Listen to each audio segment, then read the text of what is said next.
En el día de ayer se aprobó finalmente la ley bases. Vamos a analizar un poco esto porque hay algunos jueces que lo declaran como inconstitucional, ciertos puntos que se aprobaron, tanto en el paquete fiscal como recién mencionaba en la ley bases. Vamos a analizar esto con Juan Pablo Godoy Vélez, él es abogado y ex consejero de la magistratura de Cava. Hola Juan Pablo, ¿cómo estás? Te saluda Paz. ¿Qué tal? ¿Cómo estás? Buenas tardes. Bien, muy bien. Gracias por tu tiempo y por estar con nosotros hoy.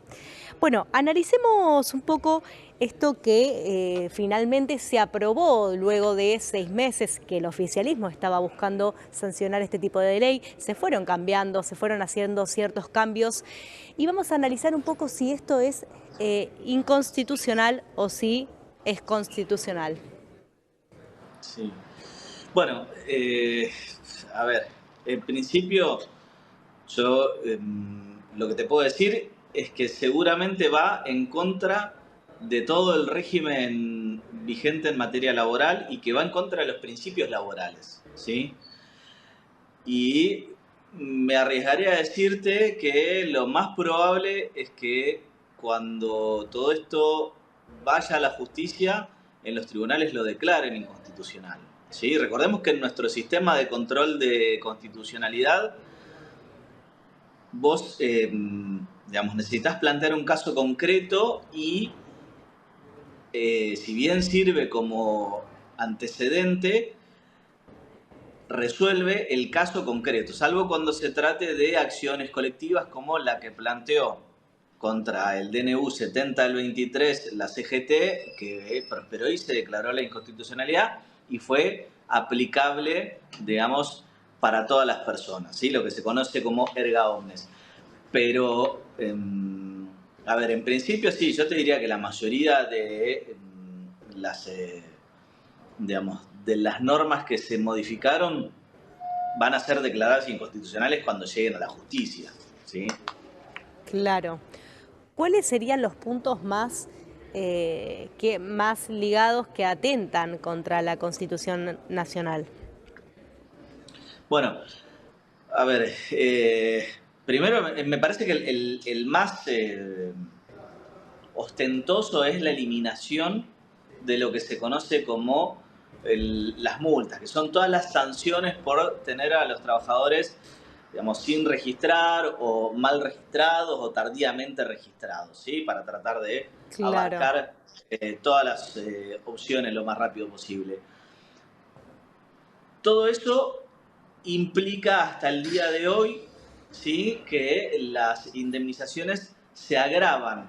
Bueno, paradójicamente, se supone que esta ley pretende generar más trabajo registrado, pero deja de sancionar a quien no tiene a los trabajadores registrados. Y te digo más, incluso si se comprobara que un trabajador, por ejemplo, ahora que está esta figura del colaborador, que se puede tener hasta 3 trabajadores, digamos, con locaciones de servicio y demás.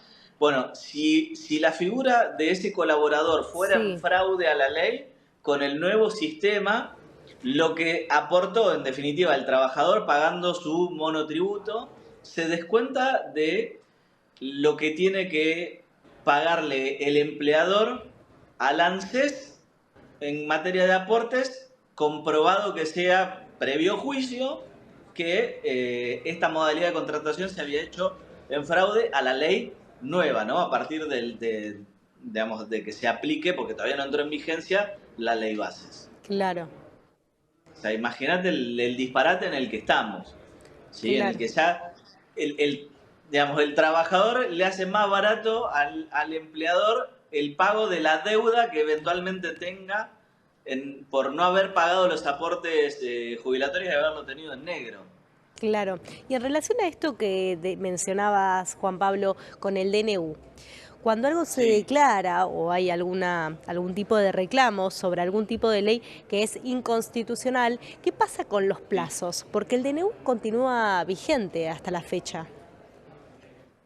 Sí, claro. A ver, una cosa son,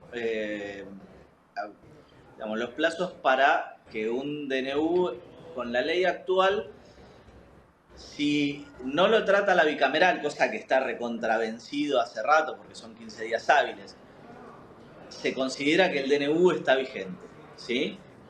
Entonces, que esto tiene sentido y me parece que está bien porque, en definitiva, lo que hace es que no se pueda obstaculizar la entrada en vigencia de un DNU y, en todo caso, si Claro. el Congreso considera que no debe entrar en vigencia, bueno, se tiene que mover y tratarlo. Ahora, con respecto, por ejemplo, a lo que fue el tramo laboral del DNU, lo que sucedió es que la CGT hizo un planteo de inconstitucionalidad, pero en un amparo colectivo, ¿sí? En representación de los intereses de todos los trabajadores, la justicia así lo aceptó y se declaró la inconstitucionalidad. Claro. Esto es muy importante porque cuando se hacen acciones colectivas, entonces sí, y la justicia así las acepta y salen las declaraciones de inconstitucionalidad, entonces sí, digamos, para totalmente los efectos de esa ley o de ese Claro. DNU. Distinto es cuando son los casos concretos que se van planteando, que seguramente generan antecedentes y lo que nosotros llamamos jurisprudencia aplicable a casos posteriores. Y sí es cierto que a veces la jurisprudencia se vuelve uniforme y pacífica en cuanto a Sí, determinados temas, pero cada uno tiene que ir a hacer su juicio, ¿viste? claro. Claro, o Entre sea que, tanto, para todos los que no hagan el juicio, sí es válido. claro. Juan Pablo, en relación a esto que comentabas, colectivamente, cuando uno va en contra de algún o manifiesta que algo es inconstitucional, si es Sí. colectivo, ¿funciona de diferente manera? Sí, claro, primero que nada porque tenés un registro de amparos colectivos y entonces fíjate que a veces cuando se producen estos planteos van a parar todos al mismo juzgado justamente para evitar que haya distintas sentencias respecto de una misma acción colectiva Claro, y de un mismo, digamos, de una misma cuestión planteada. Eh, pero sí, obviamente, cuando es un amparo colectivo, entonces ahí es aplicable o a todo un conjunto de personas. Por ejemplo, recuerdo en algún momento acciones colectivas planteadas por los abogados cuando eh, se, se dictan leyes que son violatorias del secreto profesional o demás, y en ese caso, prosperan y son aplicables a una profesión exclusivamente, o como el que hizo la CGT, que en definitiva es aplicable a todos los trabajadores en relación de dependencia. claro, claro. Y yendo un poco más a los puntos que no se aprobaron en la ley bases y estos cambios que tuvo que hacer el oficialismo o estas mediaciones para finalmente lograr la aprobación, ¿qué pasa si Sí. el gobierno insiste, por ejemplo, con las privatizaciones? Si insiste, donde ya en las dos cámaras se lo rechazó. Bueno, es que ahí hay toda una discusión, por ejemplo, porque lo que dicen es que como el proyecto se bajó antes Sí, de que fuera tratado el primero, entonces no tuvo tratamiento parlamentario, entonces no hay un impedimento para que se insista con el tema. De todos modos, cuando algo pierde estado parlamentario, al año siguiente se puede volver a plantear, con lo cual en todo caso, lo que discutimos es si lo pueden, digamos, si pueden volver a presentar el proyecto antes de fin de año o a partir del claro, año que viene. Me parece que a fin de cuentas no hace grandes cambios. Hay una cuestión que introduce también esta reforma laboral que sí, me parece, digamos, que es muy importante, pero que como no se va a plantear en el inicio de ninguna relación laboral, sino en todo caso al final, es probable que termine cobrando bastante vigencia. Y es el tema de el fondo de cese, que sería del 8% y que, digamos, tendría que pagarlo, sería a cargo del empleador, ¿sí? Y que lo tiene que negociar, digamos, cada sector y en definitiva digamos, se aprobaría por convenio colectivo. ahí tenés como dos etapas. Primero A una hay ver, que cerrarlo con cada gremio, entonces no es que va a entrar en vigencia de manera inmediata, pero también hay una cuestión que me parece muy importante. Este sistema es el que se toma en base a lo que nosotros tenemos hoy para la UOCRA, para, digamos, la sí, construcción, ¿sí? Ahora, la construcción es una modalidad de trabajo que en sí misma tiene, eh, digamos, momentos de mayor trabajo, de menor trabajo, o sea que es como estacional, si bien no obedece a las estaciones como sí puede ser una cosecha, pero lo que tiene es que se construye un edificio, se termina el edificio y si no hay un proyecto nuevo, bueno, los trabajadores de la construcción quedan un tiempo sin trabajo. Entonces, este es un sistema que en definitiva está pensado y se aplica y sirve cuando son justamente empleos que fluctúan, donde a veces los trabajadores quedan un tiempo parados y claro, después vuelven y se reincorporan, y que además funciona basado en que los trabajadores están registrados, porque, digo, todo claro. bárbaro con el esquema de la construcción, pero si los trabajadores están en negro tampoco es que tienen este aporte del fondo de cese. Entonces, me parece que en un país como el nuestro, donde tenemos muchísima informalidad laboral, Sí, por un lado, eliminar las multas, lo cual hace que no tenga ningún costo para el empleador tener a la gente en negro y encima implementar sistemas como estos que son justamente más para un empleo parecido como a un empleo golondrina y no para el empleo formal y estable que nosotros estamos acostumbrados. Digo, cualquier comercio, salvo que esté en la costa, lo más probable es que tenga prácticamente el mismo trabajo en marzo, en junio y en diciembre, ¿sí? claro. Entonces, me parece que hay cosas que las han hecho con un claro objetivo que es el de abaratar las indemnizaciones, abaratar como sea todo lo que consideran el costo laboral y que yo no veo de qué manera esto va a generar ni más ni mejor empleo, sino todo lo contrario. Me parece que esto va a fomentar un mucho mayor índice de precarización laboral, sí por ahí mucha rotación, pero va a generar más Claro. desempleo también.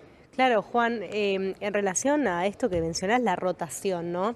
Es algo que venimos Sí. hablando, sobre todo por el periodo de prueba, en donde quizás Ujú. en las empresas grandes tienen ciertos meses, se extendió a 6 y en otras tienen a un Sí. año. Esta, Seis, seis para las sí, grandes empresas, y un año 8 para... meses para las que tengan de 6 a 100 trabajadores, ¿sí? Que ya Sí, es un montón, claro, y hasta un año para los que tengan hasta 5 trabajadores. Que a mí me parece que está bien esta diferenciación, sobre todo con lo que es no solo la pyme, sino la empresa chiquita de hasta claro. 5 trabajadores. Yo entiendo que se hagan esas diferenciaciones, pero me parece que ya 3 meses está bien como para medianamente que un empleador sepa si la persona trabaja bien o no. Me parece que tener a alguien un año sin saber si efectivamente va a quedarse con el empleo o lo van a despedir sin ninguna consecuencia, me parece que es demasiado. Claro, Yo creo Juan. que hasta 3 meses, 6 meses podría ser razonable y justamente y diferenciando entre grandes empresas y pequeñas empresas, porque la gran empresa te hace pasar primero por, seguramente tienen exámenes, áreas de recursos humanos que te verifican y hacen toda una serie de evaluaciones sobre la potencialidad y la personalidad y la Sí, capacidad del trabajador, mientras claro. que el dueño de un kiosco te mira de arriba abajo y dice, bueno, lo tomo o no lo tomo. Claro, Juan. ¿Sí? Estos cambios, bueno, habrá que ver qué va a pasar en los próximos meses a partir si esto reactiva el empleo o si lo perjudica. Pero algo que hablábamos con los economistas que es fundamental es en Sí. relación al consumo, porque si el consumo no crece, si los salarios no van acorde a la inflación que tenemos en la Argentina, en donde ya están perdiendo, Ujú. la gente no va a poder comprar, entonces la empresa no va a contratar por ende más personal. Entonces hay que ver No, eso seguro. cuándo se va a A ver, reactivar, porque quizás tenemos hoy un montón de cambios, pero la economía se tiene que reactivar para ver si son eficientes estos cambios. a ver, con la consigna de bajar la inflación, nosotros entramos en una etapa recesiva y Sí, recordemos que hay más de 125.000 cuentas sueldo que se cerraron. Algunas son estatales, pero la gran mayoría son del sector privado. claro, Eso significa que son más de 100.000 puestos de trabajo que se han perdido es en este terrible. semestre. Entonces, está claro que si vos entras en una etapa recesiva, por muchas condiciones favorables que pongas, si no hay plata en la calle y no hay un mercado que alimente mayor, digamos, intercambio de bienes y servicios, ¿quién va a contratar personal? Exacto. No, Claro, no, bueno, eso seguro. Sin reactivación de la economía no va a pasar, por más que directamente no haya indemnización, porque igual el sueldo todos los meses hay que pagarlo y si vos no tenés una actividad que prospere, no vas a tomar a nadie. por supuesto, Juan. Bueno, vamos a seguir de cerca todo lo que va sucediendo para ver si finalmente hay algunos puntos que son eficientes para la economía de la Argentina y para nosotros como país, y si hay algunos puntos que quizás no fueron todo lo contrario. Habrá que ver qué va a pasar en los próximos meses. Juan Pablo, muchísimas gracias.